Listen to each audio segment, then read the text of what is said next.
اعوذ باللہ من الشیطان الرجیم بسم اللہ الرحمن الرحیم صلی اللہ علیہ حبیبی محمد وآلہ وصحبہ وسلم۔ آج کی ویڈیو کا ٹاپک ہے زکوٰۃ۔ زکوٰۃ کے بارے میں مکمل تفصیلات آپ اس ویڈیو میں جانیں گے۔ اسلام کا تیسرا اہم رکن زکوٰۃ ہے۔ اس شخص کی کوئی نماز نہیں جو زکوٰۃ نہیں دیتا۔ ارشاد نبوی، صاحب نصاب شخص کے مال پر سال گزر جانے پر زکوٰۃ نکالنا فرض ہے۔ اللہ تعالیٰ نے ہر انسان کے ذمہ 3 قسم کی عبادت فرض کی ہیں۔ نمبر پہلی جانی عبادت، نمبر 2 بدنی عبادت، نمبر 3 مالی عبادت۔ زکوٰۃ مالی عبادت کا نام ہے۔ حدیث شریف میں اسلام کے 5 بنیادی ارکان بتائے گئے ہیں، جن میں ایک اہم رکن زکوٰۃ ہے۔ حضور صلی اللہ علیہ وسلم نے فرمایا کہ اسلام کی بنیاد 5 چیزوں پر ہے، جن میں اللہ تعالیٰ کی توحید کی گواہی اور حضور اکرم صلی اللہ علیہ وسلم کی ذات مبارک کے متعلق اس بات کی گواہی ہے کہ وہ اللہ تعالیٰ کے سچے رسول ہیں۔ نماز قائم کرنا، زکوٰۃ دینا اور رمضان شریف کے روزے رکھنا اور حج کا فریضہ ادا کرنا شامل ہیں۔ زکوٰۃ کی فرضیت نہ صرف کہ امت محمدیہ پر یہ ہوئی ہے بلکہ تمام انبیاء کرام کے دور میں ہوئی ہے۔ بنی اسرائیل کے تمام انبیاء کرام کی شریعتوں میں نماز اور زکوٰۃ فرض رہی ہے۔ حضرت عیسیٰ علیہ السلام نے جب اپنی والدہ کی گود میں کلام کیا تو فرمایا گیا، میرے اللہ نے مجھے حکم دیا ہے کہ میں اس کی نماز پڑھوں اور زکوٰۃ ادا کروں جب تک کہ میں زندہ ہوں۔ اللہ تبارک تعالیٰ نے قرآن کریم میں تمام انبیاء کرام کو نماز کا ایک اجتماعی حکم دیا ہے۔ ہم نے تمام انبیاء کرام کو بذریعہ وحی حکم دیا جو تمام اچھے کاموں کے کرنے کا اور نماز پڑھنے کا اور زکوٰۃ دینے کا۔ قرآن کریم میں اللہ تبارک تعالیٰ اپنے پیارے پیغمبر کو ارشاد فرما رہے ہیں اور ترجمہ یہ ہے، اے میرے پیارے پیغمبر، اپنے اصحاب کے مال سے صدقہ یعنی کہ زکوٰۃ وصول کیجیے اور ان کے مالوں کو پاک کر دیجیے۔ زکوٰۃ کا دوسرا معنی بڑھانا ہے۔ پیارے نبی صلی اللہ علیہ وسلم کا ارشاد ہے، زکوٰۃ اسلام یعنی کہ زکوٰۃ اسلام کا خزانہ ہے۔ یہ ایک مسلمہ بات ہے کہ دنیا میں معیشت اسی وقت ترقی کرتی ہے جب کہ خریداروں کے پاس دولت ہوتی ہے۔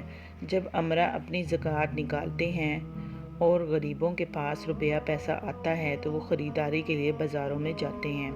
دین اسلام میں زکوٰۃ کی عبادت کو ہر صاحب نصاب پر فرض عین قرار دیا ہے اور زکوٰۃ نہ ادا کرنے والوں کے لیے بڑی بڑی وعیدات ہیں۔ ترجمہ یہ ہے، وہ لوگ جو سونا چاندی جمع کیے رکھتے ہیں اور انہیں اللہ تعالیٰ کی راہ میں خرچ نہیں کرتے یعنی زکوٰۃ نہیں دیتے تو ان کو دردناک عذاب کی وعید سنا دی تھی۔ حضور اکرم صلی اللہ علیہ وسلم نے نماز اور زکوٰۃ کی اہمیت کے پیش نظر ارشاد فرمایا ہے، اس شخص کا کوئی دین نہیں جو نماز نہیں پڑھتا اور اس شخص کی کوئی نماز نہیں جو زکوٰۃ نہیں دیتا۔ زکوٰۃ کا نصاب یہ ہے کہ اگر کسی شخص کے پاس 7.5 تولے سونا یا 52.5 تولے چاندی ہو اور اس کی مالیت کے کرنسی نوٹ ہوں یا سامان تجارت ہو یا ضرورت سے زائد اتنی مالیت کا سامان موجود ہو تو اسے صاحب نصاب کہتے ہیں۔ اس پر زکوٰۃ فرض ہو جائے گی اور سال گزرنے پر 40واں حصہ اللہ تبارک تعالیٰ کی راہ میں خرچ کرنا فرض ہو جائے گا۔ وہ حصہ جو نکلے گا اسے مستحقین پر خرچ کیا جائے گا۔ یہ صدقات یعنی کہ زکوٰۃ اور صدقات واجبہ، نافلہ، فقراء، مساکین، عاملین اور مؤلف القلوب غلاموں کو آزادی حاصل کرنے پر مقروض لوگوں اور اللہ تعالیٰ کی راہ میں نکلے ہوئے لوگوں اور مسافروں کے لیے ہے۔ ادائیگی زکوٰۃ کے بہت سے اسرار اور مسالہ ہیں۔ زکوٰۃ سے تزکیہ نفس ہوتا ہے۔ زکوٰۃ دولت کی بیماریوں کا علاج ہے۔ زکوٰۃ کے بہت سے معاشرتی فائدے ہیں۔ زکوٰۃ گداگری کے خاتمے کا بھی ذریعہ ہے۔ زکوٰۃ ایک بہترین معاشی محرک ہے۔ زکوٰۃ سے ذخیرہ اندوزی کا بھی خاتمہ ہوتا ہے۔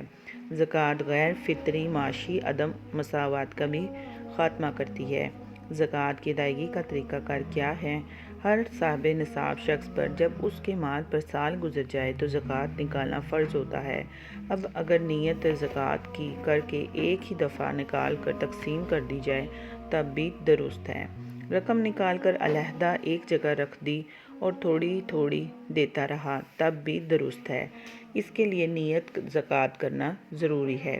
اگر تمام زکوٰۃ نکال دی تھی اور تقسیم بھی کر دی تھی تو اب اس پر جب سال گزرے گا تو تب ادائیگی زکوٰۃ فرض ہوگی۔ ایک شخص زکوٰۃ دے چکا تھا اور اسے کوئی بہت اہم جگہ ضرورت والی نظر آ گئی تو اب وہ اگلے سال کی جو زکوٰۃ نکلنے کی توقع ہے پیشگی نیت کر کے اسے وقت بھی دے سکتا ہے۔ دینی مدارس کے طلباء کے لیے مدارس میں بالضرور زکوٰۃ جمع کرائیں۔ اس مصرف پر خرچ کرنا بہت بڑے اجر کی بات ہے۔ اللہ تبارک و تعالی ہمیں عمل کرنے کی توفیق عطا فرمائے۔ اگر ویڈیو پسند آئے تو لائک شیئر ضرور کریں۔ شیئر کرنا صدقہ جاریہ ہے۔ ملتے ہیں اگلی ویڈیو میں۔ اللہ نگہبان۔